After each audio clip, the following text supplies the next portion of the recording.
신명기 19장. 모세는 약속의 땅에 들어간 후 이스라엘 백성이 반드시 실천해야 할 공의와 생명의 원칙을 설명한다. 하나님께서는 단순히 땅을 주시는 것에서 끝나지 않으셨다. 그 땅에서 어떻게 살아야 하는지까지 세밀하게 가르쳐 주셨다. 신명기 19장은 생명의 존엄성과 공정한 재판, 그리고 공동체의 정의를 지키기 위한 하나님의 마음이 담겨 있는 말씀이다. 먼저 하나님께서는 이스라엘이 가나안 땅을 차지하게 되면 도피성을 마련하라고 명령하셨다. 도피성은 사람을 고의가 아니라 실수로 죽인 사람이 피해 보복자로부터 피하여 생명을 보존할 수 있도록 마련된 특별한 성읍이었다. 당시에는 가족이 죽으면 가까운 친족이 복수하는 문화가 있었기 때문에 실수로 사람을 죽인 경우에도 억울하게 생명을 잃는 일이 발생할 수 있었다. 그래서 하나님께서는 공정한 판단이 이루어질 때까지 보호받을 수 있는 장소를 마련하도록 하셨다. 하나님은 사람의 생명을 매우 귀하게 여기시는 분이셨으며 감정적인 보복보다 공의로운 판단을 우선하셨다. 모세는 도피성으로 가는 길도 잘 정비하라고 하였다.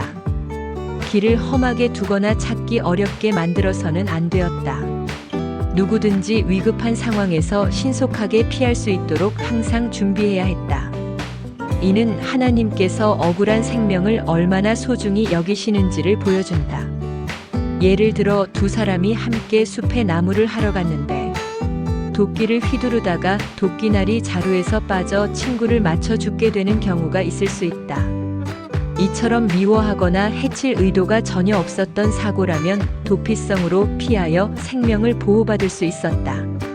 그러나 계획적으로 사람을 죽인 경우에는 달랐다. 오랫동안 원한을 품고 있다가 일부러 살인을 저질렀다면 도피성이라도 보호받을 수 없었다. 장로들은 그를 끌어내어 피해 보복자에게 넘겨야 했다. 하나님께서는 자비로우시지만 동시에 공의로운 하나님이셨다. 무죄한 사람은 보호하시지만 악을 행한 자는 반드시 심판하셨다. 이어서 하나님께서는 조상들이 정해놓은 땅의 경계표를 옮기지 말라고 명령하셨다. 경계표는 단순한 돌이 아니라 각 가문의 기업을 나타내는 중요한 표시였다.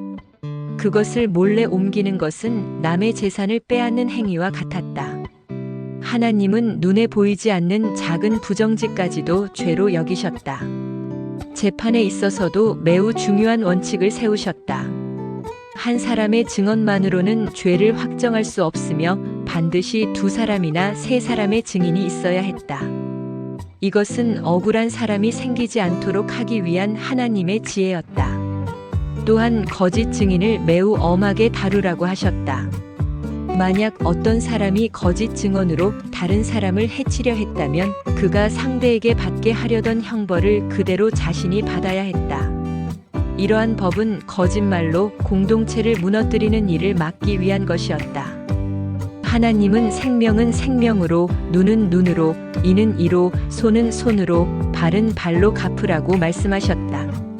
이는 무조건 복수하라는 뜻이 아니라 형벌이 지나치거나 부족하지 않도록 공정한 기준을 세우라는 의미였다. 정의는 감정이 아니라 공의에 근거해야 한다는 것이다. 신명기 19장은 하나님의 정의가 얼마나 세밀한지를 보여준다. 하나님은 죄를 미워하시지만 억울한 사람도 보호하신다. 또한 공동체가 정직과 공의 위에 세워질 때 진정한 평안이 이루어진다는 사실을 가르쳐 주신다. 신명기 20장. 신명기 20장은 전쟁에 대한 하나님의 법을 설명한다. 그러나 세상의 전쟁과 하나님의 전쟁은 근본적으로 다르다. 세상은 힘으로 승리를 얻으려 하지만 하나님께서는 믿음으로 승리하게 하신다. 모세는 먼저 백성들에게 전쟁터에서 두려워하지 말라고 말한다. 적군이 말과 병거가 많고 군사가 자신들보다 강하게 보일지라도 겁내지 말라고 하였다. 애굽에서 그들을 인도하여 내신 하나님께서 지금도 함께 하시기 때문이다. 전쟁을 시작하기 전에 제사장이 백성 앞에 나와 격려하였다. 그는 너희는 마음을 약하게 하지 말고 두려워하지 말라.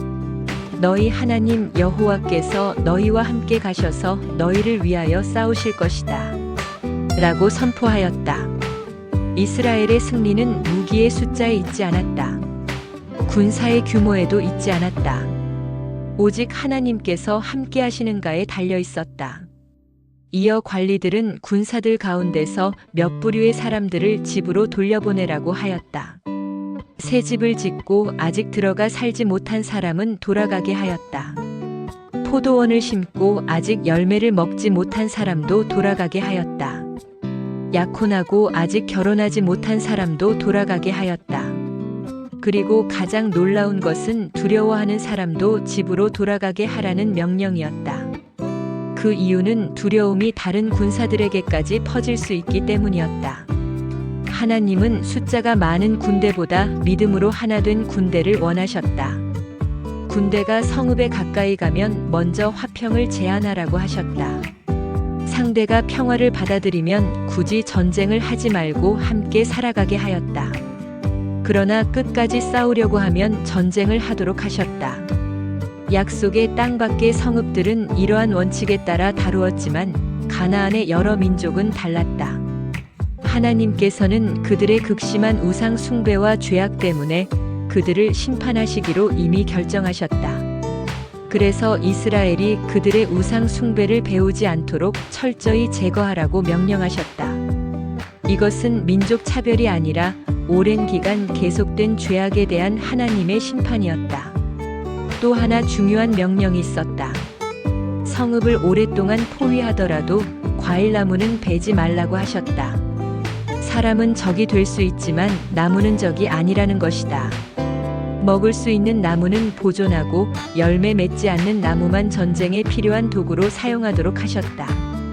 이 말씀은 하나님께서 전쟁 중에도 생명과 자연을 귀하게 여기셨음을 보여준다. 하나님의 공의는 사람뿐 아니라 창조 세계까지 포함하고 있었다. 신명기 20장은 하나님께서 원하시는 전쟁이 무엇인지를 보여준다. 그것은 욕심을 위한 싸움이 아니라 하나님의 뜻을 이루기 위한 싸움이었다. 또한 승리의 비결은 무기가 아니라 하나님을 신뢰하는 믿음에 있었다. 시청해 주셔서 감사합니다.